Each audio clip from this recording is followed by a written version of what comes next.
On a souvent à dire quand tout va bien, mais je pense intéressant de te parler aussi des galères que l'on peut avoir de temps en temps. Dans cette vidéo, je vais te partager une galère que j'ai eue il y a quelques mois sur l'un de mes immeubles. Il y a quelques mois, je reçois un appel d'une personne qui gère les visites pour un immeuble à moi. Elle m'appelle et elle me dit « Damien, il y a vraiment une odeur horrible dans l'immeuble. Je n'ai même pas pu faire la visite, donc on a dû faire demi-tour. Donc déjà, j'ai perdu de potentiels locataires. » Bon, j'étais plutôt surpris car il y avait 6 locataires qui habitaient l'immeuble sur la même période. Bref, ce n'était pas bon. J'appelle un des locataires sur place qui me confirme qu'il y a une odeur horrible. Je lui demande de regarder s'il voit d'où ça peut venir et il trouve dans un local technique au rez-de-chaussée un seau de peinture avec de l'eau stagnante. Il me dit c'est bon, j'ai trouvé et il balance direct le seau dehors. Bon, je suis super rassuré, plus de peur que de mal, ça devait venir de ce seau-là. Quelques jours plus tard, j'organise une nouvelle visite pour l'appartement qui était vide. Et la personne qui gère les visites m'appelle et pareil, l'odeur est encore pire. Bon, j'avoue que là je rigole pas et que je commence à être vraiment embêté. Puisque l'on ne voit pas en fait d'où ça vient réellement. Le local technique, c'est pas là, il n'y a aucun autre endroit. Maintenant j'ai ma petite idée. J'ai un appartement au rez-de-chaussée où le locataire est parti de l'appartement sans me le dire et sans régler son loyer. Nous avons donc une procédure en cours gérée par l'assurance loyer impayé. Et normalement nous ne pourrons pas rentrer dans cet appartement. Je regarde avec mon frère qui est avocat et qui maîtrise du coup cette situation. Et nous sommes dans une situation d'urgence et je signifie cela à l'assurance loyer impayé et je fais rentrer dans l'appartement un artisan de mon équipe. Il s'agit d'un appartement avec un souplex et au niveau du souplex, il y a une fuite. En fait, une grosse fuite. Un gros morceau du plafond est tombé et en allant au fond de la pièce, il y a un local technique où passent les tuyaux d'évacuation de l'immeuble. La conclusion est sans appel. Le gros tuyau au fond qui récupère les eaux usées de tous les appartements vers la rue fuit. Comme l'appartement est vide depuis longtemps, personne ne s'en a aperçu avant que l'odeur ne remonte. Bon, au moins, j'ai le résultat et ça, c'est la partie positive. Je connais un très bon plombier pour intervenir, il est dans la même rue que là où se situe l'immeuble. Je décide de me déplacer vu l'impact qu'il y a. Et j'arrive à 8h30 et j'accueille avec plaisir le plombier, super sympa. Il descend puis il me dit au bout de 2 minutes « Ah là je peux rien faire, il y a trop de pression dans le tuyau, il est complètement bouché. » En gros, ce n'est pas vraiment que le tuyau fuyait, mais plutôt que l'évacuation était complètement bouchée et cela a créé un trou d'environ 8 cm sur le dessus de ce tuyau au fond. Cool, c'est aussi ça la vie d'investisseur. Par contre, je fais quoi maintenant? Avec l'aide du plombier, je téléphone à plusieurs sociétés pour venir déboucher et j'en ai une qui me dit oui, on viendra dans l'après-midi. Encore une fois, je suis rassuré, j'ai un déco-plombier qui pourra venir dès le lundi à la première heure pour réparer le tuyau.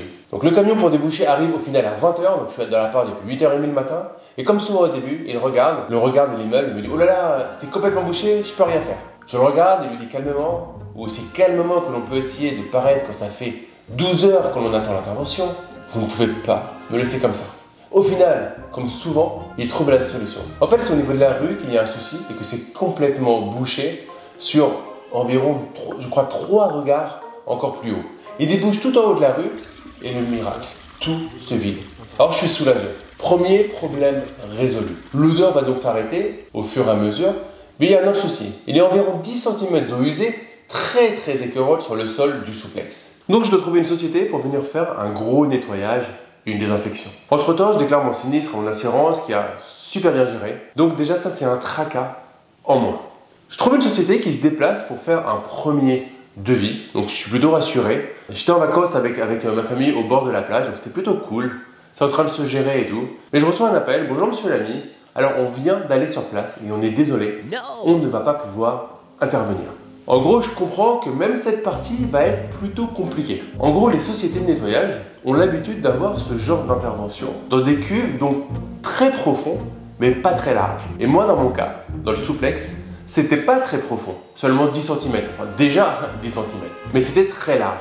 Du coup, leur machine ne pouvait pas se déclencher correctement. Donc la plupart des sociétés me donnaient le même argument. Au bout de 2 jours au téléphone, je suis tombé sur une société qui pouvait enfin intervenir. Je te raconte pas, j'ai pas lâché le commercial pour avoir le devis et le signer, car je voulais surtout pas qu'il revienne sur sa proposition. Ils sont intervenus 1 semaine plus tard. Voilà, j'ai été rassuré, honnêtement ils ont fait un super travail, ils ont tout nettoyé, tout désinfecté. Les visites ont pu reprendre et tout c'est bien fini. Il reste seulement à remettre au propre le souplex, mais ça, on sait faire, c'est pas vraiment quelque chose qui m'inquiète. Mais quand on pense que c'est fini, c'est pas toujours fini. 2 mois plus tard, j'ai un locataire qui m'appelle. Damien, l'odeur est revenue. Je passe du coup dans l'immeuble et là, à nouveau, une fuite et un autre endroit au niveau du tuyau. J'appelle le plombier qui m'indique que c'est forcément bouché, il ne voit pas autre chose. Bon, je connais le truc, je contacte la société de débouchage pour leur indiquer que c'est un nouveau bouché. Au début, je suis honnête et je dis c'est bouché au niveau de la rue. Et là, ils me disent si c'est au niveau de la rue, alors on ne peut pas intervenir, c'est à Suez de nous mandater. Donc là, je sors le joker et je leur dis que je me suis mal exprimé et qu'en fait, c'est bouché chez moi. Et c'est quand ils arrivent qu'ils peuvent voir que c'est au niveau de la rue. Et ils arrivent pour le coup très vite, j'ai un locataire sur place qui les accueille, tout est nickel, et le technicien me prend au téléphone pour me dire simplement « Monsieur, tout va bien, c'est pas du tout bouché. Tu sens la colère là qui commence à monter en moi, mais il faut rester calme, je peux rien faire, je suis au téléphone, mais rien à faire. » Il me dit ça, il raccroche, il s'en va. Alors je rappelle mon plombier, qui ne croit pas du tout à leur version, mais qui gentiment se déplace quand même pour vérifier, et il me confirme que c'est bien bouché. On est vendredi, fin de journée, et là j'en ai juste ras le bol. Lundi, je rappelle la société de débouchage pour bien leur expliquer et leur dire qu'ils peuvent contacter mon plombier une fois sur place pour s'expliquer entre professionnels. Et là, il ne va pas lui faire un l'envers. Donc c'est la même équipe qui arrive sur place, et là, miracle, ils trouvent que c'est bouché, et pour le coup, ils sont pertinents. Ils identifient le réel problème qui était un bouchon au niveau du tuyau dans la rue. Du coup, il ne passe pas juste un tuyau à haute pression, mais aussi un furet pour détruire ce fameux bouchon. Et miracle, tout est débouché, mais réellement débouché. Le plombier vient réparer à nouveau sa première réparation qui avait sauté avec la pression. Et tout est rentré dans l'ordre. Maintenant, heureusement que je n'avais pas remis en état le souplex entre-temps, sinon cela aurait pu être problématique au niveau de l'assurance de redéclarer un sinistre au même endroit. Pour le coup, c'est vraiment la merde. Mais ça fait partie du travail de l'investisseur et de l'entrepreneur. On doit apprendre à gérer des problèmes et il faut garder sa lucidité afin de prendre de bonnes décisions au bon moment. Voilà, j'espère que cette vidéo t'a plu. Dis-moi en commentaire si toi aussi il t'est arrivé ce genre de galère et quelle est la plus grosse galère que tu as eue en immobilier et comment tu as réussi à la gérer. Si tu as aimé cette vidéo, en tout cas, like-la, abonne-toi à la chaîne, toi ça te prend 2 secondes et moi ça me permet de me montrer dans le référencement et c'est super important. Je te remercie et je te dis à très vite. Ciao!